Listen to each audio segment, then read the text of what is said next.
You're watching Investigation Discovery on Demand.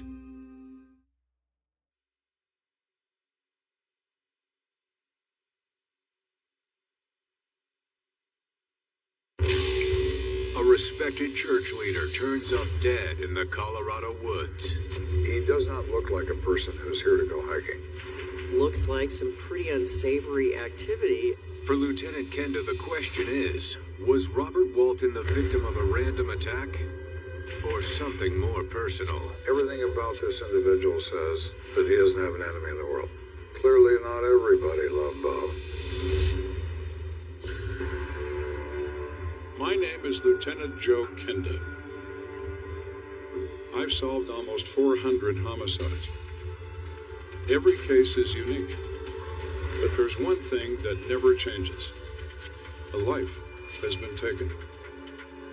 Their stories are now my stories.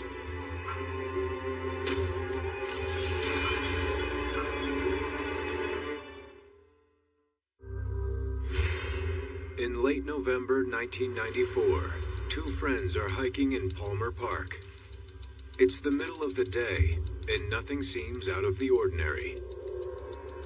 Palmer Park is a wilderness park essentially located in the geographic center of the city. It's a large park, about 725 acres. It has a few paved roads that go through the park, a number of hiking trails, and there's one road that leads to the South Canyon of the park. But when the hikers reach the South Canyon, they see something, anything but ordinary, lying on the ground. Just ahead of them is a body. He was a white male, weighed over 300 pounds. He was fully clothed. He was lying on his back. At first, it looked like the victim suffered an accident, possibly a heart attack. The hikers rush to notify the police. When detectives arrive at the scene, it becomes clear this was no accident. The inspection of the body revealed that there was some obvious blunt force trauma to the head, as if he had been struck in the head with some type of an object, causing severe injury, in this case, his death. There were a number of rocks in the area, tree limbs, and things of that nature, and any of these could have been a possible weapon. The coroner places the time of death in the early afternoon, and he paints a grim picture of what may have happened. The attack on Mr. Walton wouldn't have ended his life instantaneously. It would have taken multiple blows to different parts of the head as he continued to struggle. It would have been an exceptionally painful death. The death is ruled suspicious, and Lieutenant Joe Kenda is called to the scene. Lieutenant Kenda heads up the Colorado Springs Major Crimes Division. As I look at the victim's body, I'm trying to get a picture or a sense of what exactly is going on. This is a dirt area with a picnic table. There are a number of trails leading off from this area. There's no drag marks, there's no indication in that crime scene that he was moved from anywhere. There is no real indication of any struggle in the area of the crime scene. He is attacked where he stands and falls from where he's standing. My opinion, this kill happened exactly where he is. Forensic investigators search the victim's clothes, but his pockets are empty. No wallet, no money. Robbery may be the motive, but to Kenda, the violence used in the kill seems extreme. I'm always interested in the method. How do we kill this victim? Do we stand 50 feet away with a gun? Gun provides distance. It provides emotional distance. Don't get your hands dirty. Stand back and shoot. When it's a personal attack, and it's a vicious attack with multiple blows, and I'm sure that some of those blows were delivered when our man is on the ground. It tells you rage. Someone has a personal reason to kill this person. As the scene is being processed, Lieutenant Kenda pays close attention to the boot prints found in the dirt. I speak to my forensic investigators, and I realize we have lots of footprints all over the place, but I'm concerned about the ones around the body.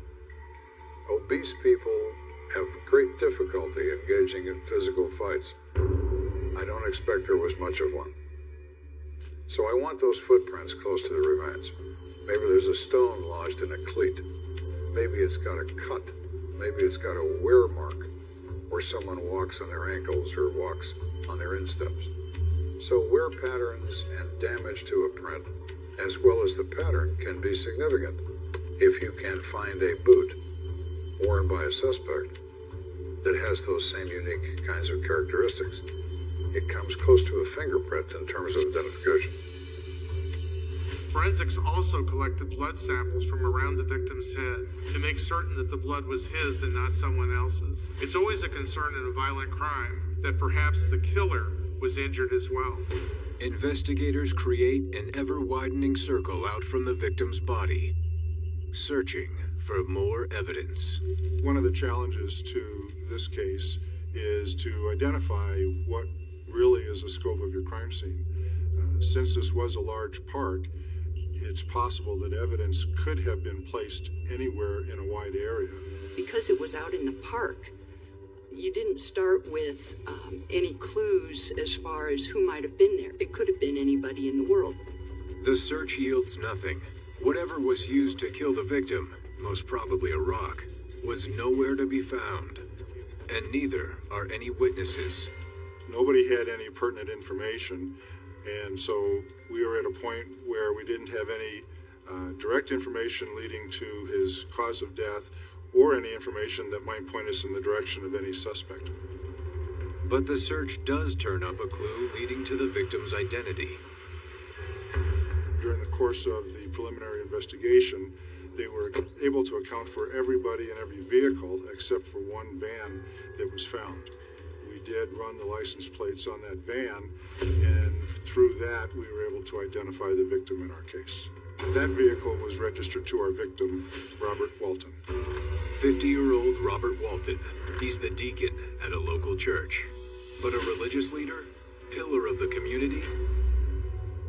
Who would want to kill this man? When we first got the message, it was kind of,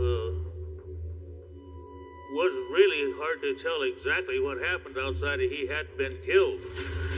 It's pretty hard to believe that it could happen. You hear these kinds of stories from time to time, but it really don't sink in until it happens to a family member or someone you're close to. The news stuns members of the local community. And here was somebody who on the surface seemed like somebody who was the all-American person who was attacked randomly in Palmer Park, which was a place where everybody felt safe in the community. Dead bodies turning up in Palmer Park don't sit well with the public, especially if they've been murdered.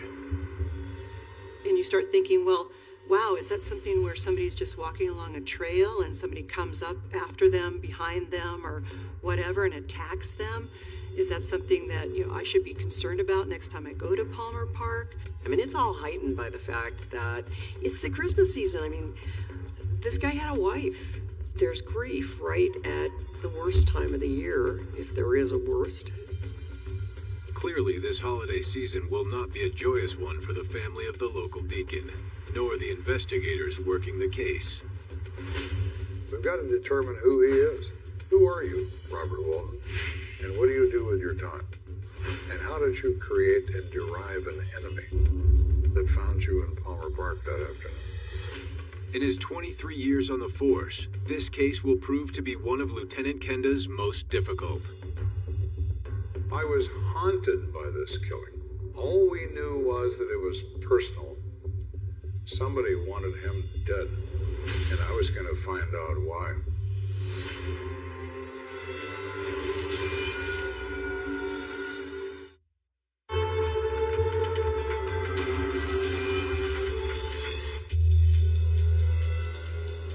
When 50-year-old church deacon Robert Walton is found murdered in Colorado Springs' largest park, investigators immediately contact his wife, They want to know if he had any enemies. Mrs. Walton was in total shock when the officers told her that her husband was dead. She was even more distraught when they told her that he had been murdered. She found that to be completely unbelievable. She said her husband was a gentle person. He is admired by members of the church. He even offers counseling to members of the church.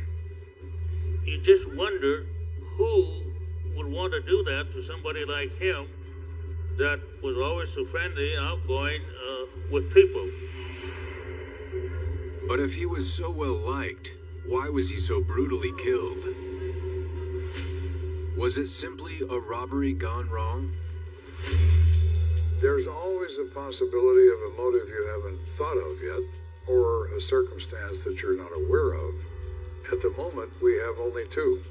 It's robbery, or it's personal. Could there be a third, fourth, and fifth? Of course, but we don't know enough yet to have an opinion about what that might be. Robert Walton was born in Montana to a deeply religious family. In 1991, he and his wife moved to Colorado Springs, where he later became a deacon at Faith Alliance Church. He started getting involved in church work and became a follower of the Lord and devoted a lot of time and energy to his church. We find Faith Alliance Church to be a legitimate Christian organization. People in it are devoted to their Christian faith. They speak very highly of Bob.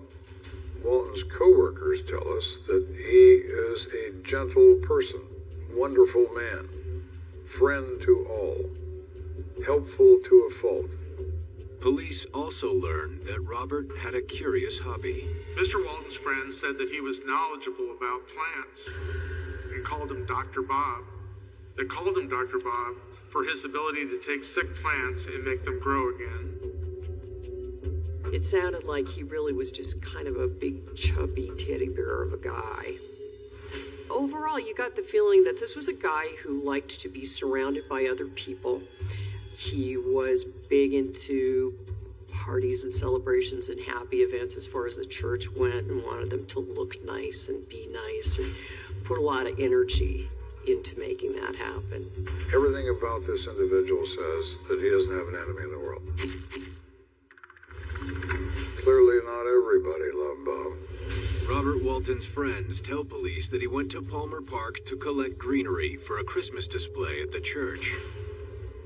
That information doesn't jive with what Lieutenant Kenda saw at the crime scene. There were none of those objects in, around, or near his body. So there was no evidence at the crime scene that he had done that. It's also possible that he didn't have time to do that. But there was no evidence of him collecting greenery at the park. Investigators also learned that Walton was a marital counselor at the church. When people seek counseling for things, it's an overwhelming problem to them. It's usually an emotional problem. And I am looking for some emotion in this. So that piqued my interest. Who might he be counseling? Police learned one man sought out the deacon for something other than missing Sunday services. We do a background check on this guy. He has a criminal past. He has assaulted people in the past. He has assaulted his wife in the past. So he has an assaultive personality. Well, I'm looking for one of those. We bring him in and talk to him. He tells us that he was angry with Mr. Walton because he didn't think Walton cared about his problem. Okay, now we have a guy who doesn't like Mr. Walton. He's the first one of those we've encountered. He admits to all that, up front. Says, look, I got a bad temper. I've hit people. I've done bad things in bars. I've hit my wife when I shouldn't have. But I have this sexual addiction, which he then describes in detail. Not embarrassed by it, not the least bit concerned about his sexual appetites, and that's why he wanted Walton to give him advice, so that he could stop behaving this way. And he wasn't happy with the result. Kenda's looking for a motive, and he may have found it. But just because he doesn't like Walton doesn't mean he killed him. This guy may have had a reason to be angry, but he was very truthful in the interview. I can spot a liar. Then this guy just wasn't one. There was no indication he had anything to do with Walton's murder. Without any concrete evidence, the suspect can't be charged. Lieutenant Kenda decides to release certain details of the crime to the media, in the hopes that someone may have seen something unusual on the day of the murder. The police department came to us and said, can you help us in the Robert Walton case? Can you put out some information asking the public to come forward and tell us what they know about Robert Walton or about the circumstances surrounding his death, or maybe they were in the park at the time and saw something. The news generates a lucky break. A young couple recalls seeing a man in a large vehicle parked near where the victim was found. They drew their attention to him because he looked like he was angry or upset about something. So that was at least a lead. This young couple was able to describe this person as a white male in his middle 30s, 5'10", 170 pounds, curly hair, and his facial expression disturbed them. He looked angry, looked upset. The couple works with a sketch artist to create a composite drawing that's distributed to the local media. One caller points police in the direction of a local man named Jesse. The caller said this guy goes to Palmer Park and hikes in the area. He looks like the composite drawing. A background check reveals that Jesse is a laborer for a construction company. His ex-wife describes him as having a violent temper. Jesse is brought to the station for questioning. He's belligerent, he's angry. How dare you think of me as doing this? He does look like that composite drawing. He does wear hiking boots. He spends a lot of time in Palmer Park. Kenda knows that Palmer Park has a reputation for things other than hiking. So he decides to play a hunch. We asked him what his sexual preference was, and he came unstuck. He was really angry that we asked him, informing us that you can't put that in a police report. I didn't know there were rules about what we can put in a police report, but he apparently thought so. We obviously touched a nerve. And it was the simple question, are you homosexual? Now, when you get that kind of reaction and denial, then my conclusion is, yes, he is. And he doesn't want anybody on the planet to know it. But making the connection to Robert Walton is tenuous at best. He can't really explain where he was that day, but the vibe I'm getting from this guy is he's not our guy. He doesn't know Robert Walton. We can't connect him to Robert Walton. And even though he does look like that drawing, so do many other people. The suspect is released for lack of evidence, but his reaction to Kenda's questions gives the veteran detective a new approach. Kenda refocuses the investigation not on who, but on why. I don't believe he was there to collect things in Palmer Park. I don't think he was physically capable of doing that. He doesn't look to me like an athlete, or an experienced hiker, or even a walker. Why is he there? What's he doing in the middle of this park in the middle of the day? Palmer Park has been linked with illicit homosexual activity. Could that be the reason for Walton's murder? I don't think my brother was gay. I'd never seen any indication that he may be of that nature. I'd never heard anything that would indicate that, or I never saw anything that would indicate that. But I can't say yes or no. The question is, did church deacon Robert Walton have a secret life? Everyone has secrets that they don't want you to know, that they don't want to share. You never speak to anyone, ever, and get the truth. Parts of it, pieces of it, but it's always just a little out of focus.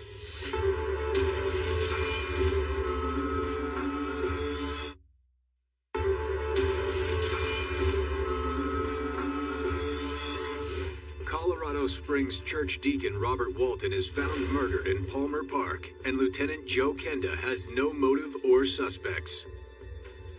But a strange call from the coroner may change all that.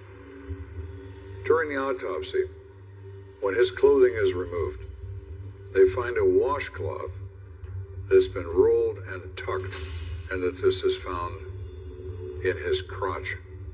It's a common technique in the homosexual world to put something in your pants to simulate male endowment. This new information leads police to recontact Robert Walton's wife. Is there something she never told them? Oftentimes we set up additional appointments because they have so much emotional trauma going on.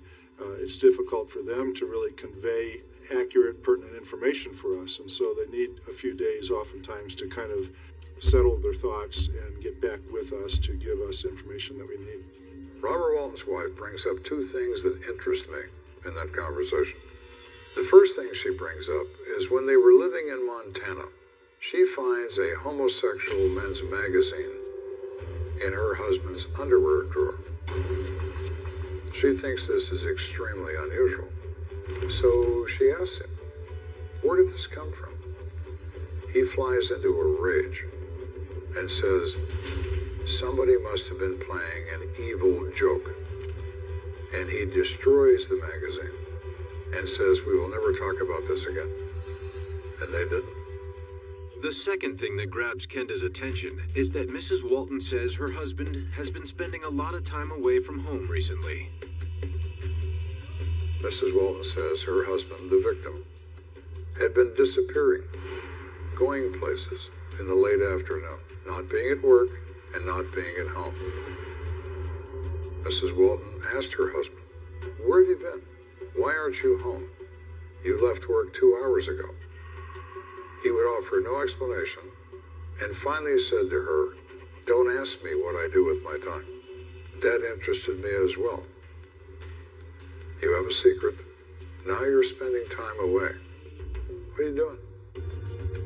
At that point, we say, we suspect that your husband may have been involved in homosexual activity in the park. We get a strong reaction. She says absolutely not true, that Mr. Walton is not homosexual. He has never exhibited anything in that way. We ask her about the washcloth in his pants. Her explanation is that he has a difficulty with accidental urination, and he often does this in his pants to prevent that from happening. Has he ever reported that condition to a doctor? I don't know. His wife was quite concerned that one of the angles that had to be investigated was a possible homosexual angle.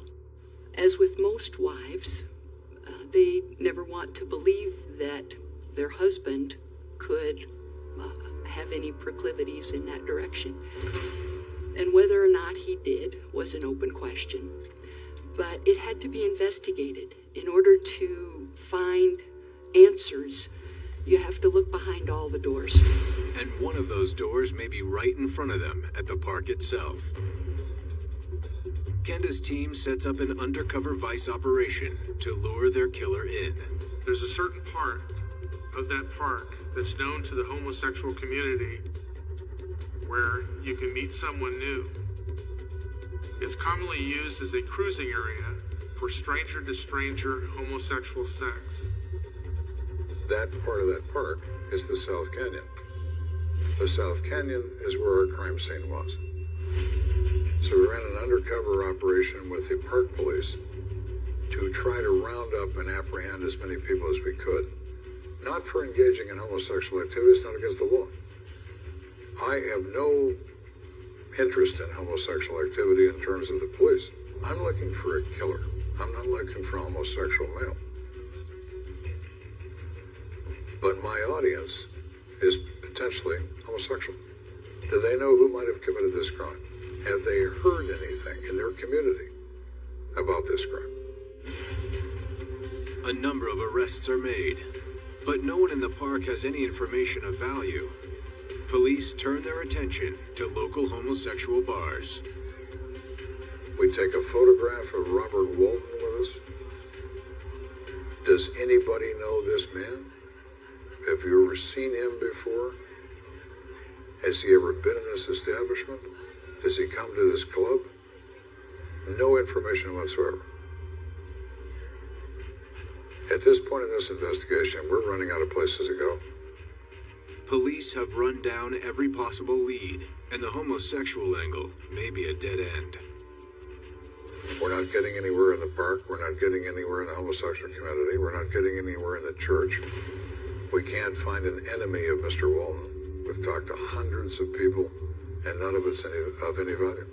When my brother was killed, and after a long period of time and nothing come up, and they kind of put it on the back burner, it seemed like, you begin to wonder, and I kind of did lose hope for a little while. It's frustrating. You've spent a lot of time and effort. You've dragged people in and out of a police station for a few days. Everybody's tired. Nobody's slept. And now we gotta start over? Yeah, we gotta start over. Because we're not getting anywhere. So we begin again. What didn't we look into out of all this? Lieutenant Kenda hasn't given up. He has his detectives redouble their efforts. They start with Robert Walton's past. Employment records indicate that several years before his murder, Robert Walton worked at a flower shop. Robert Walton worked at Sunshine Florist. Sunshine, it was S-O-N, Shine, was a florist shop that catered to more of a Christian clientele. The Sunshine referred to the Jesus Christ, Son of God. So it was a place, I think, where Robert Walton felt comfortable because he was very active in his church. Police talked to the owners and learned something strange. Walton did in fact work there, but he got fired when some money vanished from the safe. When the money came up missing, there was no one charged at the time with the theft. There were people who had access to the money, and that included Robert Walton and others. But as far as what actually happened to the money, that question was never answered.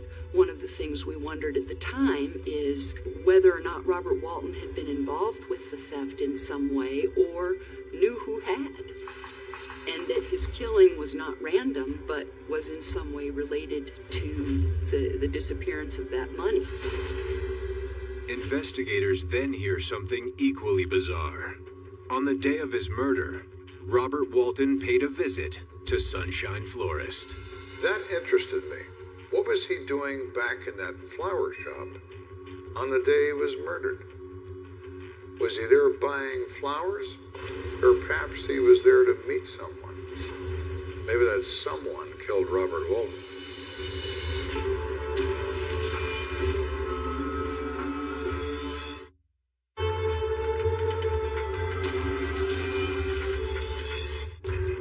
For nearly a year and a half, the investigation into the murder of Robert Walton goes nowhere.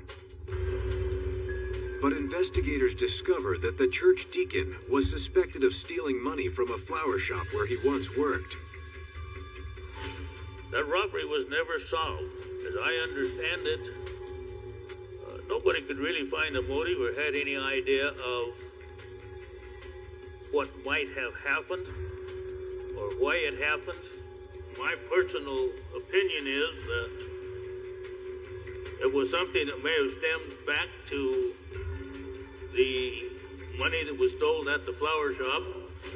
If this is true, police may have been looking in the wrong place. Kenda runs background checks on all of Walton's co-workers at the time of the robbery.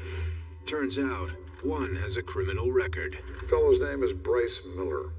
Bryce Miller has a criminal record for assault. That's very convenient, Bryce, because I'm looking for a guy who lost his temper. Kenda also finds out Bryce Miller drives a truck for work. Police know that two witnesses saw a suspicious white male, average height, mid-30s, driving a similar type vehicle. It's a company vehicle, but it's his. In Colorado Springs, historically, there are very few what we call stranger murders. And typically, the victim and suspect have some kind of relationship to each other. The two once worked together, but detectives want to know if there's anything more to their relationship. So they pay a visit to Bryce Miller. The first thing they see on his porch puts a chill down Kenda's spine. Right there in front of us on the porch is a pair of boots.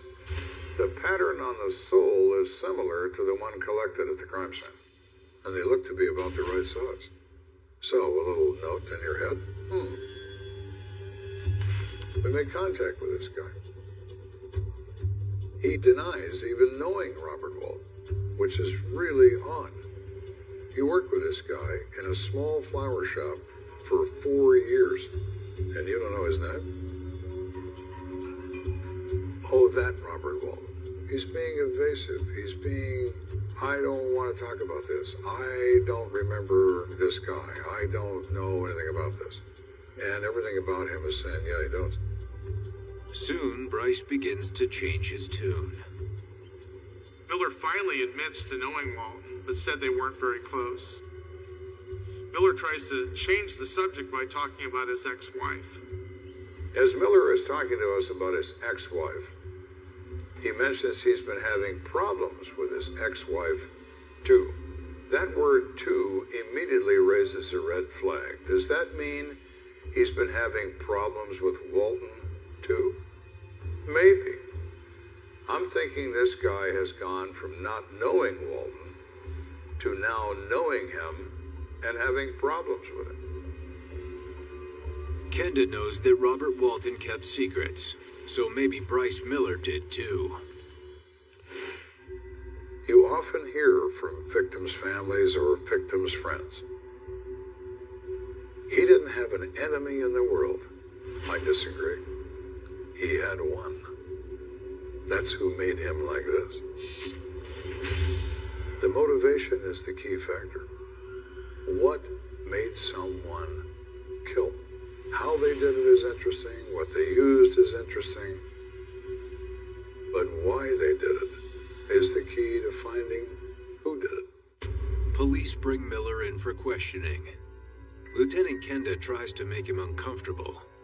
He starts by telling him that 2 witnesses have placed him in the park on the day of the murder. Miller admits that's true, but denies going there to meet the deacon. We tell him we don't believe him. We tell him he's lying. We tell him obviously he is connected to Bob Walton. We tell him we think you're in Palmer Park that day. You meet Bob. You confront Bob. You beat Bob to death. Deny. But he denies it a little less fervently each time. We didn't have evidence against Bryce Miller that could have supported a filing of a charge. When you have to prove it's something beyond a reasonable doubt, you need a lot more than just suspicions. Investigators suspect that Walton's murder may have something to do with the money stolen from the florist, where they both worked. The problem is we didn't have any physical evidence to tie Miller to the murder. So we needed some way to make him confess. So now we're looking for a pressure technique. We know he has a daughter, young daughter. We know he's in a custody dispute in court because he wants that kid.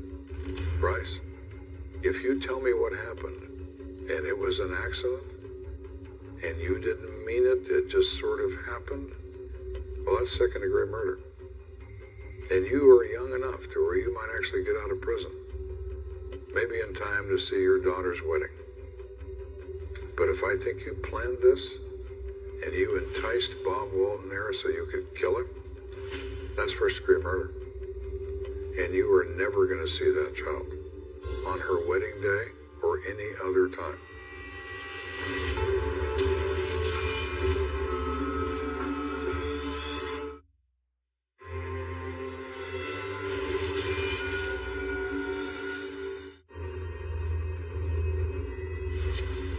It's a year and a half into the Robert Walton murder investigation, and police have zeroed in on Bryce Miller as their prime suspect. But unless he's willing to admit to killing Walton, police don't have a case. So Kenda uses Miller's daughter as leverage. He starts to cry, and then he uses that same expression. I didn't mean it. I didn't mean it. I didn't mean it. He just kept saying it. You didn't mean what, Bryce? You didn't mean what? When he starts to turn, when you know that, okay, he's come to grips with this, he knows he's trapped, and the next words out of his mouth are going to tell you about it. You can see it in his face. He's run out of excuses. He's run out of lies. He has the look of surrender.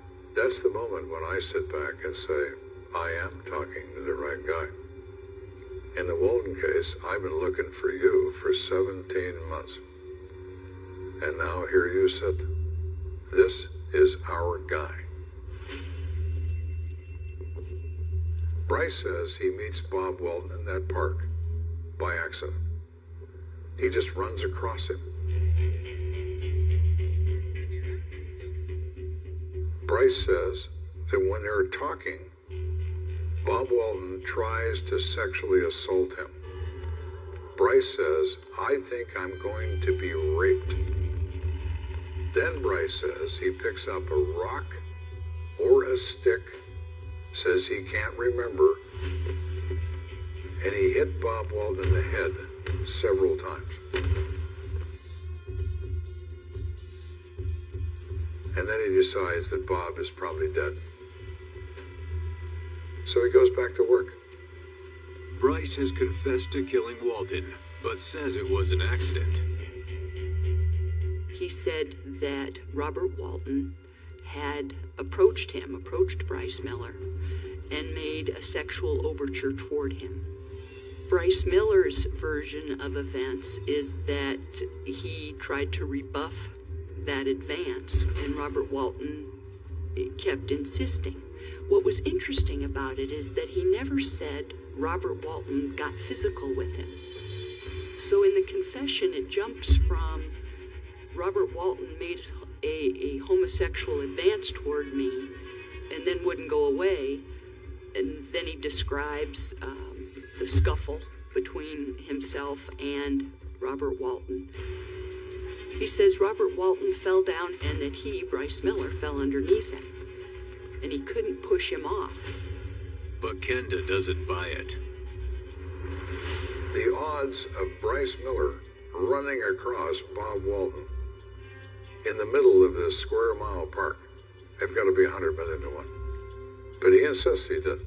He insists that. I think that Miller and Walton knew each other. I think it's very possible they had an affair. They met there on purpose by prior arrangement. Bryce says there's no connection to the money stolen from the flower store. The connection is sexual. Kenda's instinct all along. He's arrested, taken to jail, and booked in for second-degree murder. Second-degree murder in Colorado is the knowing causing of a death, not premeditated. Premeditated is first-degree murder, which is, at that time, life in prison. Bob's wife called and she was excited. She had just gotten word that they have arrested an individual and told us who it was. Finally, they're going to get justice here.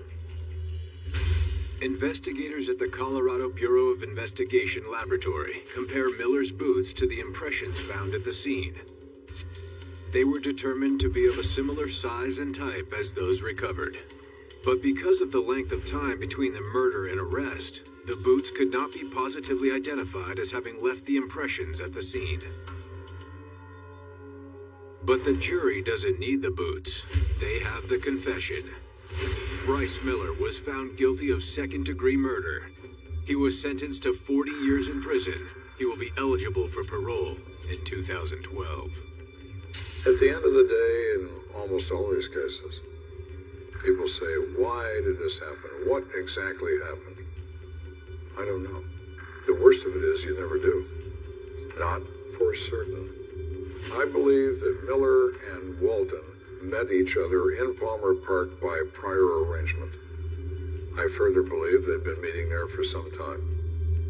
What I don't know is what was said and by whom to make this rise to an emotional level. That happened. When Miller says he was chased by Walton, I absolutely don't believe that. Walton wasn't physically capable of doing that. I think Miller attacked him and killed him right where he stood for whatever offensive thing he said or whatever offensive thing he might have done. But Miller was not acting in his own defense. He was attacking and killing his lover for reasons that only he knows. You always wonder just what happened and why it happened. There's only two people that know what happened. One of them is gone, and we know what the other one has told us, but we're not sure that we have all of the details.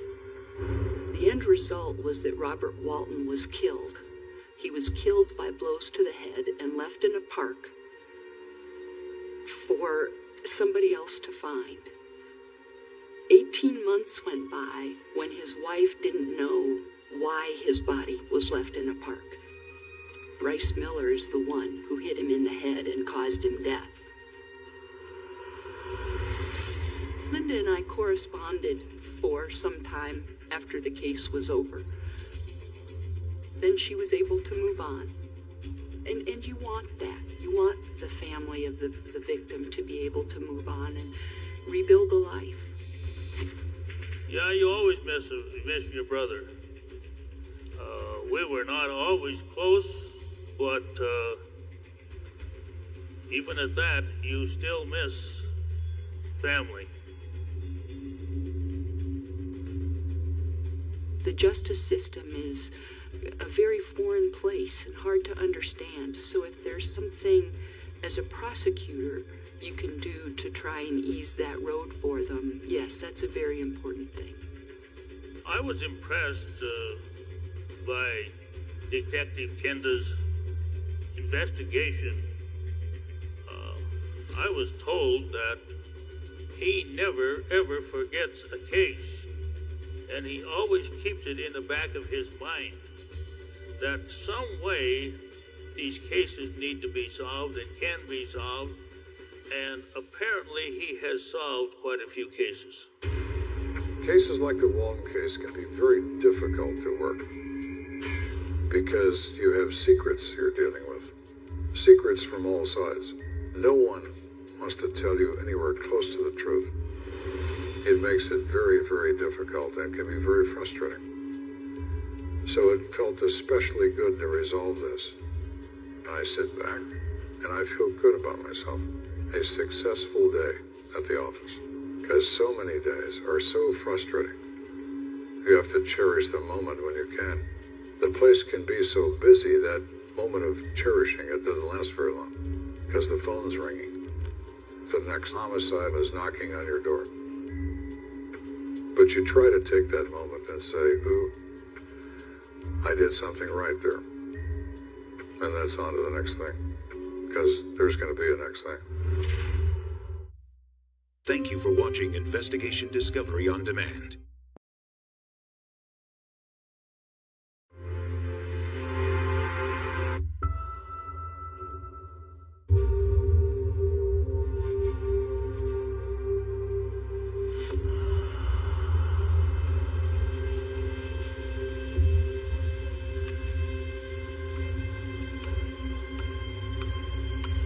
It's July 3rd, 2016, and it's 9:30 in the morning on a beautiful summer day. A young boy lives in the South Park neighborhood of Houston, Texas. He sees a man sleeping. For some unknown reason, it scares him. He goes and gets his father. Hey, you need some help? He says, hey, wake up. The person doesn't move. Now the dad becomes alarmed, and he calls 911. EMTs arrive. They discover it's a woman, perhaps early 30s. This is an awful scene. It's 4th of July weekend, and everyone else in Houston is getting ready for fireworks and picnics. Except for the police. They have a body on their hands.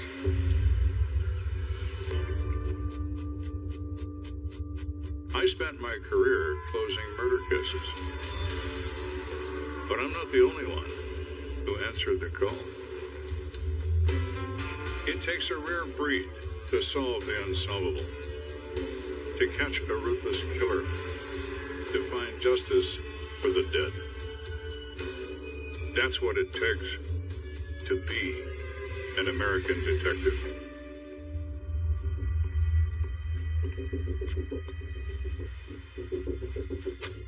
My name is Brian Harris. I'm a retired detective sergeant from the Houston Police Department Homicide Division. I worked in the Homicide Division for almost 22 years.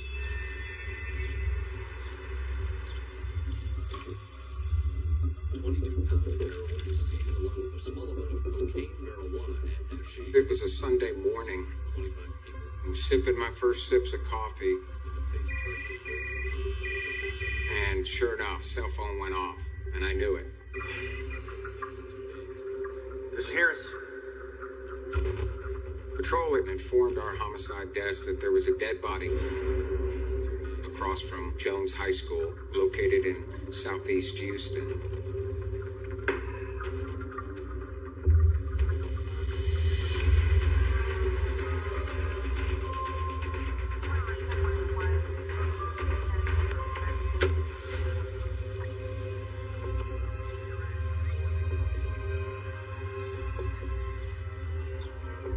Mike was at the scene upon my arrival. My name is Michael Perez. I've been with the Homicide Division for about 3 months. This would be my first scene as a lead investigator. Mike didn't have a partner assigned to him, so I volunteered until we could get Mike a permanent partner. Brian Harris had a reputation as being a good investigator. I knew that if I asked a question and I thought was dumb, he wouldn't think it was a dumb question.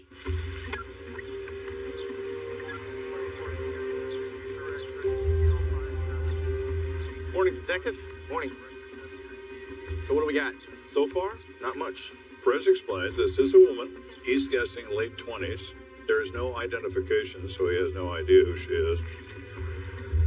He believes she has multiple gunshot wounds to the head, but it's very difficult to tell because of the hair and the blood and the mess.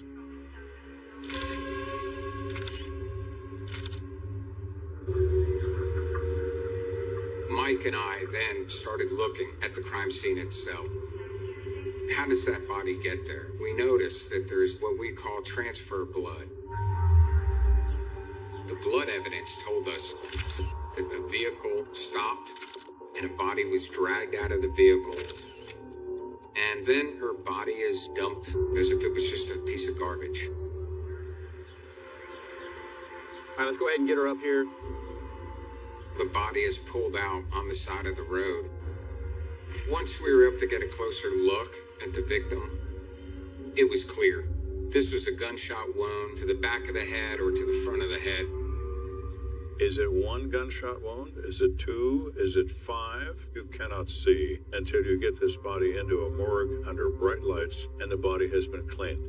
I noticed that the victim had our jewelry on her. If it was a robbery, why would she still have her jewelry on her? There's got to be a story here. Perhaps this is a sexual assault. Or is this a domestic violence type situation? So the information in hand is extremely limited. Who is this person? How did she come to be here? And is there any way we can identify this person?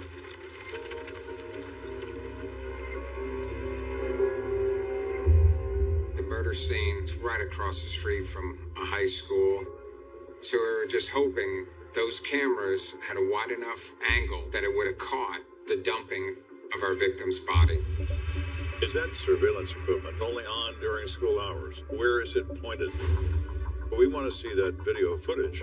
And if there's nothing to it, well, then there's nothing to it. But there could be something.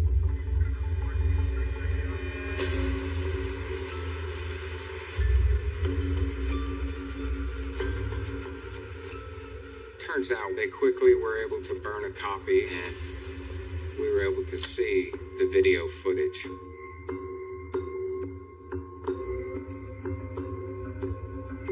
see two headlights. And sure enough, right at the spot of where the body is dumped, a vehicle stops. You see some kind of movement going around towards the passenger side of the vehicle, which would be consistent where our transfer blood is. And then you see what looks like somebody dragging something big from the passenger side. There seems to be some kind of movement towards the ditch. And then the vehicle takes off again. It's all making sense. This crime scene's talking to us.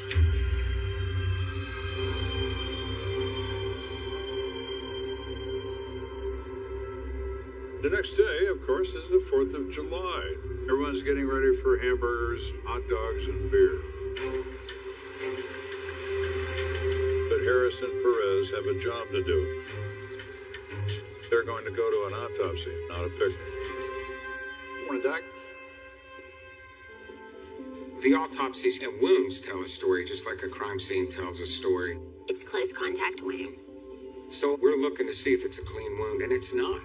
You have what's called stippling. That explosion goes into the skin, so it almost looks like burned particles all around the wound. And if the gun is a close impact wound, it will literally brand your skin, and you can't wipe it away. No signs of projectile. Any kind of ballistics evidence that was left inside the skull, like say a fired bullet, it would have been really helpful, but we didn't know what kind of weapon we're looking for. Have you guys got any idea yet? Not yet. We need to run the prints. Well, in the state of Texas, they take a fingerprint from you when you get a driver's license. So if this person has a driver's license, there should be a record of her fingerprints.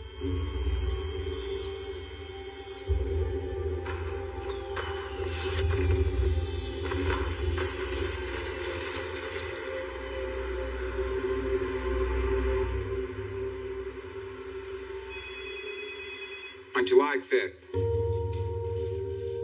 we get the hit on the fingerprints, and events really started to roll very quickly as far as us being able to determine who our victim was. The victim is a 31-year-old female named Kumba Sise. Now, who decided that Kumba needs to go away? Somebody certainly did. One of the first steps is to interview family members, and that was going to be Mike's job. Michael Perez is about to make his first death notification to a family.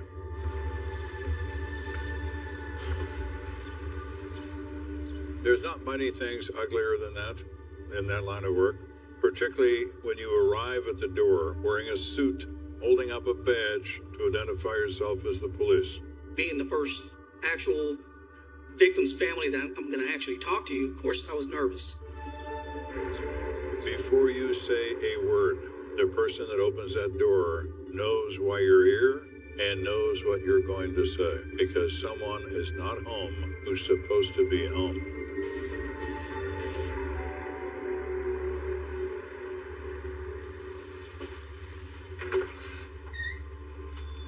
Mr. Cisse? You see it in their face. I saw it there every time. They know this is the moment they've dreaded all their lives. Thank you.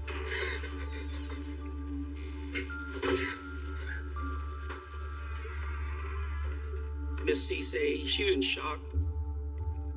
She was not really wanting to believe what happened. I asked for some background on her daughter. She told me that she was, good kid growing up. She had lots of friends. I am a friend/sister to Kumba. It was real close. She was a sweet person. She didn't like seeing people down. Didn't have a bad bone in her body. She had great energy, good vibes, and she was on her way to being something. She was good to me. Her parents are immigrants from Sierra Leone and Central Africa, but Kumba was born in the United States. She's going places at her young age and has done very well for herself. Kumba was a mover. She was a shaker, and she was on her path to success. She was modeling, and she had a model career. But she wasn't just satisfied to rest her laurels on being a model. She was working as the host of an internet radio show, and she would interview people on controversial topics and also present independent hip-hop artists to the community. She had ambition. She had dreams. Kumba Sise seemed to have it going on. She was going to use that platform to get to where she needed to be. It's pretty obvious that Kumba is a together person. She paints a very different picture than you often see among homicide victims who live a dangerous lifestyle. Kumba does not do that. When was the last time you heard from your daughter? She was here on Saturday. Saturday? Kumba's mother, she had said that Saturday morning at about 11, Kumba showed up. Hey, Ma. David. And was talking about going to a party. It was supposed to be later on that evening, and then Kumba left. Perez asked the family, was there anyone that Kumba was having problems with? As Mike is hearing information from family members, there are a couple of possibilities as far as potential suspects. One being a former boyfriend, in which they had a rocky relationship, and he was very bitter. His name is David Gabriel, and apparently his relationship with Kumba went south over money. Give me the money. I don't owe you nothing. Leave me alone. Money can be a very powerful motive. Money drives people. All sorts of things come back to money as a very strong motive in violent crime. Is that what happened with Mr. Gabriel? I think we better find out. But before Perez leaves, Kumba's family provides a final critical piece of information. What about her car? You guys found it yet? No, we weren't aware. Can you describe it? Her brother did say that Kumba had a vehicle, the blue Volkswagen Beetle. So now we have a vehicle missing. Now Perez has something he can pursue. Here we have a woman shot to death with a single gunshot wound, and the car has been stolen, perhaps, by the person who shot her. The only thing the video could confirm was that we were dealing with a small, perhaps bubble-shaped type vehicle, the way it was designed, dark in color, but our instinct was telling us, is this a Beetle? Where is that car? Who has it now? Did he kill for it? Well, we're about to see.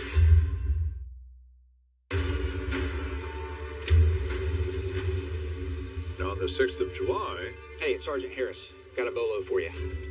Harris and Perez put out a bolo to be on the lookout for this car. 2004 Volkswagen Beetle, blue in color.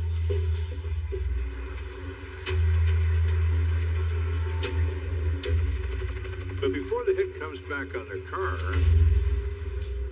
Perez wants to talk to a bitter ex-boyfriend of Kumba, whose name is David Gabriel. Kumba did have an abusive boyfriend, but they broke up. Apparently, Kumba had owed some money. Well, now, come on down, my friend. You are the next contestant on The Murder is Right. I hear that you and Kumba parted on bad terms.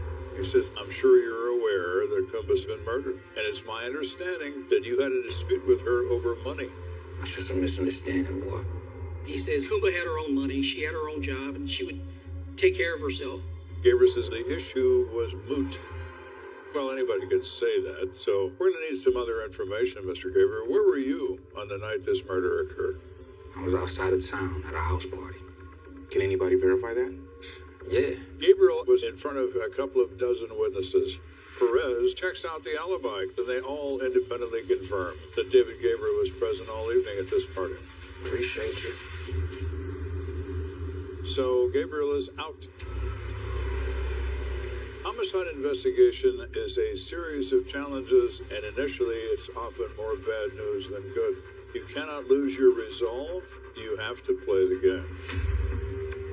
You often hear people say, well, I'll just have to wait for a break. No, you don't wait for anything. You make your own breaks. You make your own luck. And in the case of this Volkswagen, this car is involved in a homicide. And it doesn't take very long for somebody to say, hey, we have that car. Lo and behold, by Texas Southern University, there's a report of a vehicle fire. This car is found across the street from a Texas Southern University dormitory building. A burned out blue Volkswagen Bug. Well, who's responsible for this mess? The arson investigators run the vehicle identification number. They see that it's linked to our homicide report and the death of Kumba. So they go to the vehicle examination building. I'm Detective Perez, Sergeant Harris. This is her car. This eliminates a carjacking. Why steal a car at gunpoint and then set it on fire? You know, it's not as burned up in the back as you might think. People forget this. Fire needs oxygen. And when you roll up all the windows and then you set the car on fire, did some serious damage. But it's not going to last very long. It's a panic attempt at the destruction of evidence. You're going to try to burn a car with a gallon of gasoline with the windows rolled up? You're not exactly the brightest bulb in the fixture, and you don't have much of a plan. It's not a carjacking. It's none of those things. It's somebody she knows, someone she's connected to. That's who killed her. They examine this car, and they discover blood on the inside of the driver's door. We requested swabs of DNA be taken. All right, thank you for your time. All right. And we're hoping upon hope that at Texas Southern University, perhaps that there's video. So I drove to check the area out where the vehicle was burned. And I was able to have their surveillance pulled so we can view that video. When they reviewed that surveillance footage, someone abandons that Volkswagen Beetle car at 2:07 a.m. on the 4th of July. And in the footage, returns a day later on the 5th of July in the company of someone driving a Buick LeSabre. You see the outline. Clearly, it's the Volkswagen Bug. And then a figure starts rummaging around in that vehicle. The next thing you see is a big flash, a big burst. And then as they're literally running away, the vehicle is in flames. Who brought that person to that scene? Somebody's helping this killer cover their tracks. Now we have not one, but two mystery players.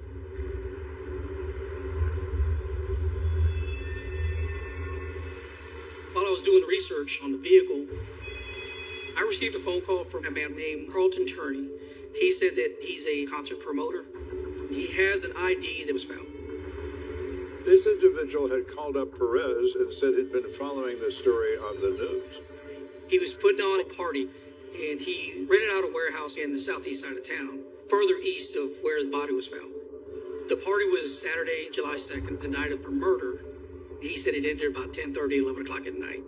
Later on that evening, he got a phone call from this guy who owns the warehouse. One of your people from your party dropped their ID. So this probably belongs to one of them. He hands the ID card to Perez and Harris, and it's the ID card of Kumba Sise.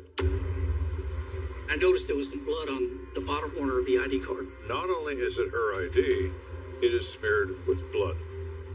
For now, you have a working theory that Kumba was at this party late on Saturday night, so the likelihood is great that the shooting occurs in the parking lot, and somehow or other, the ID card falls out of that car. The problem is, the identity of the person behind this is still a mystery. Who are they, and why did they want this young woman dead? Now, Harris and Perez are convinced that someone Kumba knew killed her. So they're going to focus on who knows her well. They begin by going to the internet radio station Style Radio and speaking to the general manager, a Donald Hilliard. I want to talk to you about one of your hosts, Kumba Sise. Yeah, Kumba. That was my girl. Kumba was well regarded by her boss at that station, Don Hilliard. And Don Hilliard thought this woman was going to have a national following one day. You are listening to Houston's leading internet radio show. She had it. She had that radio voice. She had that personality. She really was the real deal.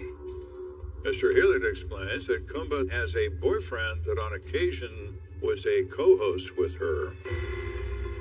Don revealed crucial information about Kumba's current boyfriend. His name was Leroy Stutz. Now, this is the first time Harris and Perez have heard that name.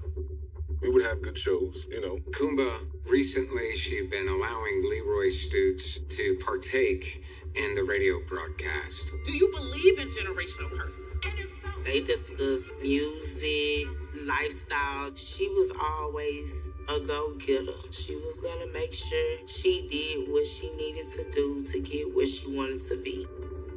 And that made him jealous. He didn't like it. The police learned that Kumba had invited another woman to co-host one of the programs. Yes, Brandon has to go. I keep telling you, Drake loves waffle fries. Does he? And when Stutz found out about this, he went wild. I mean, tell me to calm down. This is not our show. He went into a rage. Leroy seemed extremely irritated that Kumba was more popular, and Leroy, he didn't generate the same popularity that Kumba did. Is that a motive for murder? Not having enough fans? Who knows what comprises a motive? People have a reason to kill. It often can be a completely insane reason, but it's a reason.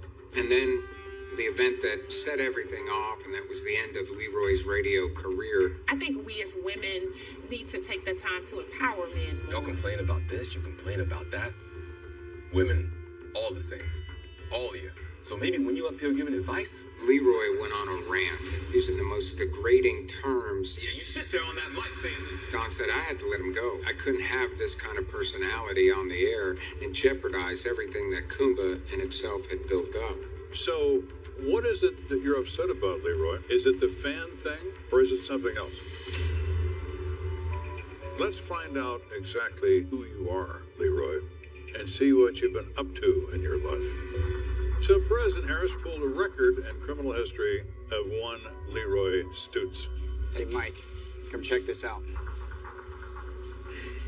And they are floored by what they find. In 1992, he committed a murder and was convicted in that case and received a sentence of 45 years in prison and served almost 18 years of that sentence. A 45-year sentence for murder, or for some unknown reason the parole board releases him. Well, Leroy, you seem like a charming fellow. So, Kumba, what are you doing with this thug? That's the question. There are young women, unfortunately, who are attracted to the bad boys, the wild and free type. The trouble with bad boys is they do bad things. We don't have enough to get a warrant on this guy to even bring him in and talk to him. Right now, everything is just circumstantial. Harris and Perez would like to assemble an affidavit in support of an arrest warrant for Leroy Stutz, but they don't have it. And they know they don't. That's the worst position to be in. So what do? You keep looking. You keep moving forward.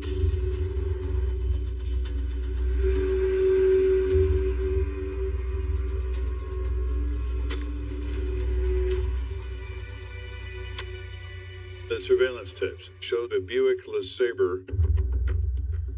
Harris does a registration check on Buick LeSabres that might be associated with the Stutz family, and it turns out Leroy's daughter Latrice is a registered owner of a Buick LeSabre. We didn't know how we were going to proceed with this. Was Latrice at the scene? Things have gotten even more interesting. Shortly after this point, my phone rings and I get a call. And there's a man on the line named Daryl. Okay. And he sounds very panicked. Daryl identifies himself as Leroy's cousins. What Daryl said was that very late on July 2nd, he was over at his sister's house, Rhonda's, which is also in Southeast Houston. Next thing, Leroy shows up. Just listen to me, all right? Because we ain't got time. Leroy had scratches on his face, and Leroy needs a change of clothes, and he's panicked. Leroy Stutz has blood on his clothes, and Darrell doesn't like any part of this. All right, chill. And so Daryl was able to provide Leroy with a new set of clothes, new shoes, but he left a pair of boots.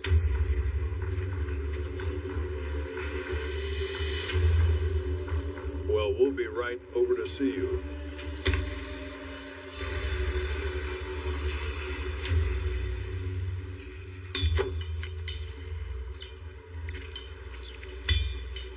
Come on, quick. I don't want nobody seeing. Now, you gotta keep in mind, there is an intelligence network in the underground who's saying what about whom and who is disloyal to others. They're not interested in helping the police. They're interested in helping the victim.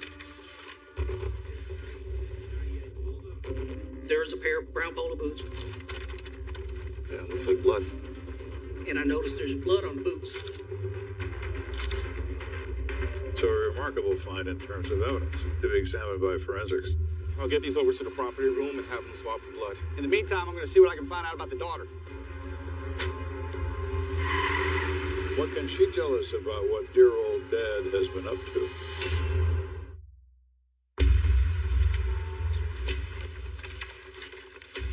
Detective Perez now must run forensic tests on a pair of boots that belong to our primary suspect, Leroy Stutz.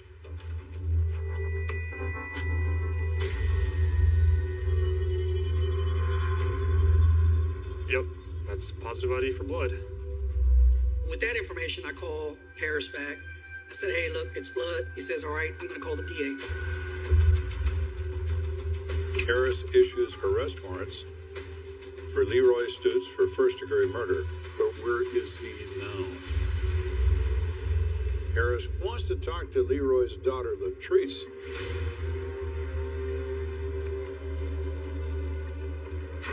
The kind of car that Latrice drives, a Buick, is very similar to the car that we see on the video.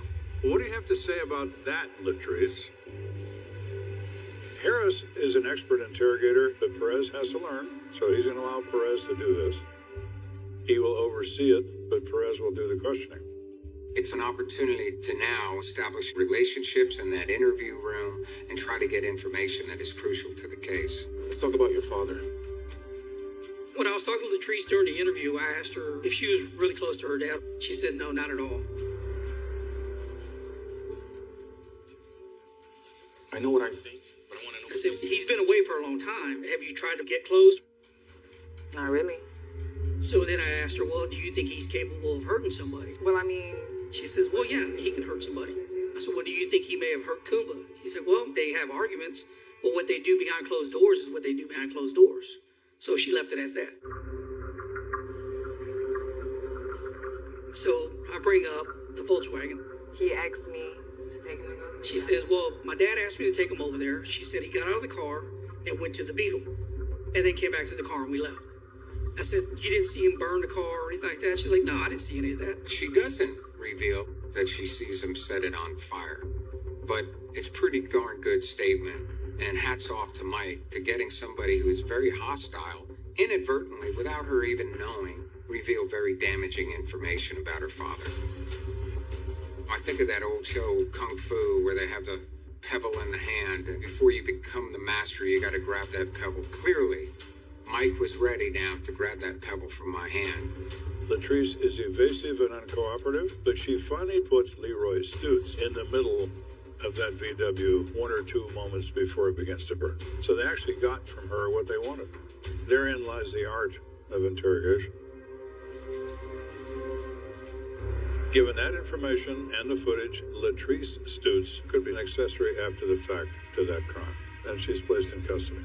But our suspect, Leroy Stutz, is still in the wind. In the meantime, Harris and Perez need to start building their case, starting with the motive.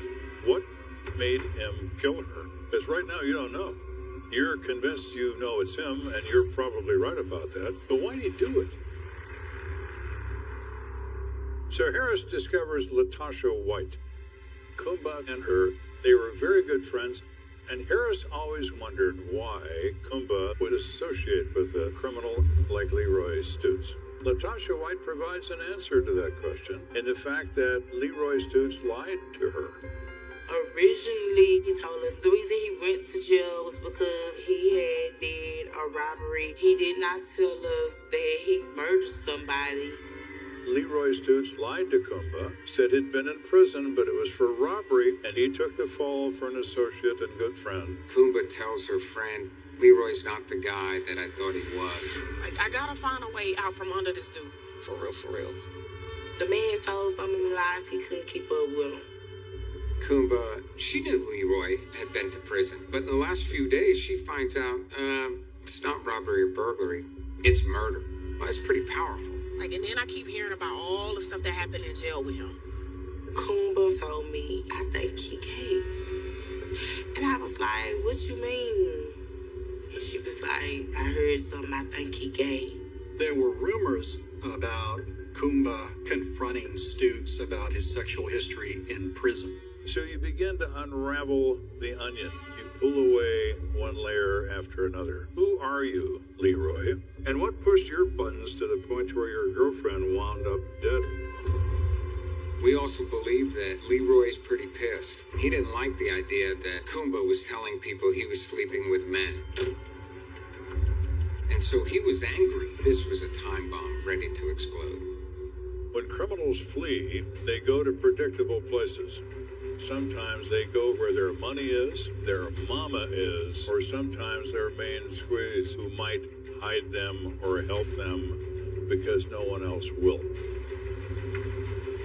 And true to form, so you know, I've just got a couple pairs that I want to get. After a week of searching, Show me your hands! Back up towards me! our man Leroy Stutz is seen stepping out of his mother's car at a commercial business. Leroy Stutz, you are under arrest for the murder of Kumba Sise.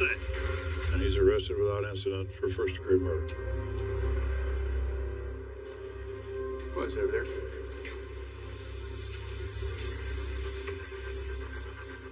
Hey, Leroy. I'm Brian. This is Mike. You did something really, really bad, and you know that I've been doing this game a long time, so I'm not going to waste your time. Tell me to the wrong person right here. Well, my, Leroy. Had to go see Mom. Now it's your turn to go see a judge.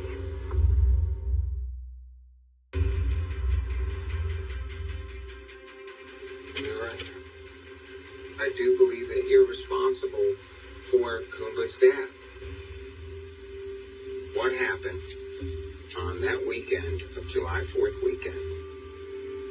I get those scratches on your face. Me and my sister was coming in the house in the dark, and I failed to get my face on the stool. Harris is an expert interrogator, but in the case of Mr. Stutz, Harris identifies him as a sociopath, that he has no emotion. So he decides the best thing to do with him is to go directly at him, to lay out the case that he has against him. And he does so bit by bit. I want to share some things with you. We have your boots with the blood on. How do we explain that? That your DNA is on Kumba's pants and clothing. Let's look at what we have here. We have her car that we found.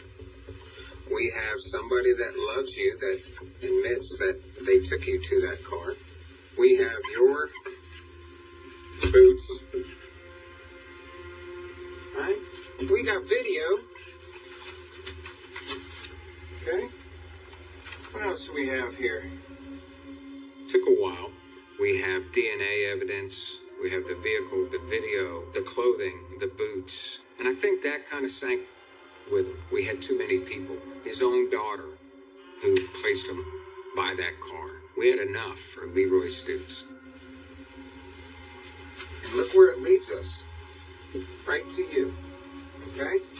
Now, we're here talking to you because you're the only one that killed her.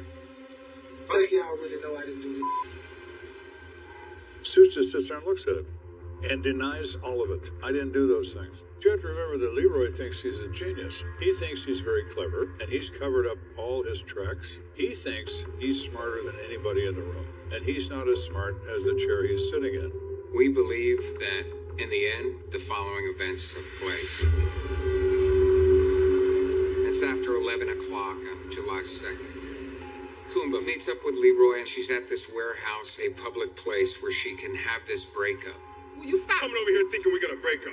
And she's breaking up with Stoots. She leaves, and I think it's right then and there. She has the argument, and it continues out into the parking lot.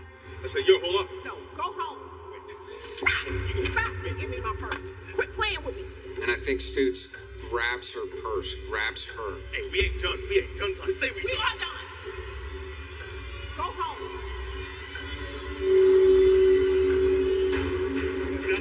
Now you gonna get Hey, I'm serious getting this car. And he pulls out a pistol. Leroy, stop. Now, they have a physical fight.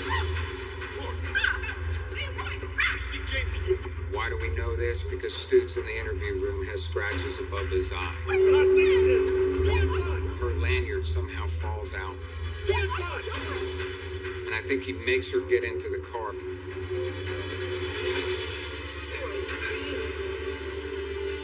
It's too late. He's holding her at gunpoint.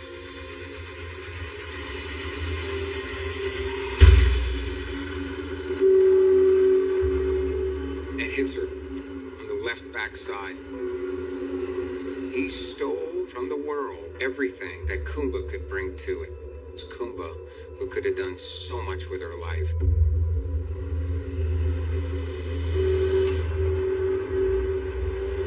You get emotional when you kill. You don't think straight.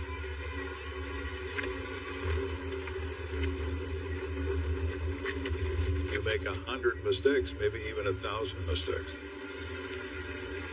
You're going to drag a body in a residential neighborhood. Nobody's ever going to see this person when the sun comes up. Doesn't make any sense, but that's what he does.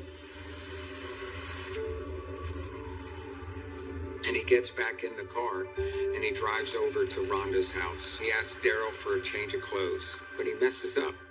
He leaves his polo boots behind. And then at some point in time, he goes to TSU, and he drops off the car.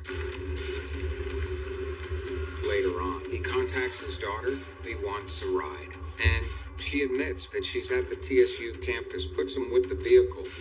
And the only thing she doesn't admit to is seeing him actually set it on fire.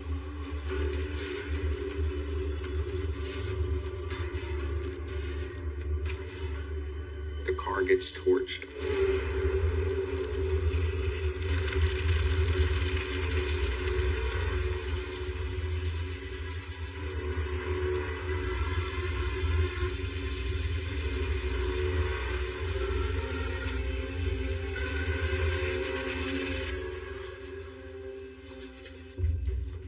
Leroy Stoots goes to trial, pleads not guilty, because, of course, in his mind, he isn't guilty. Someone insulted him. You don't do that. Not to him. When the trial is over, the jury finds him guilty unanimously, and he is sentenced to life without parole in the Texas State Penitentiary system, where he remains to this day. A killer, a murderer, a monster. That's what he is. A monster. I just want to say something to Leroy. I hope he rot in hell. I hope that they don't give him the death penalty. I want him to live with what he has done for the rest of his life and die knowing what he did. This case really is like so many other domestic violence when the woman finally decides, this is it, I've had enough, I'm going to move on. That's also the most dangerous time. And at least for Kumba, it was the deadliest time. If that parole boy would have never let that man out, Kumba would probably be on 97.9 right now. When he took her, he took a lot from a lot of people. He took away a sweet person. Like, this girl would, oh my God.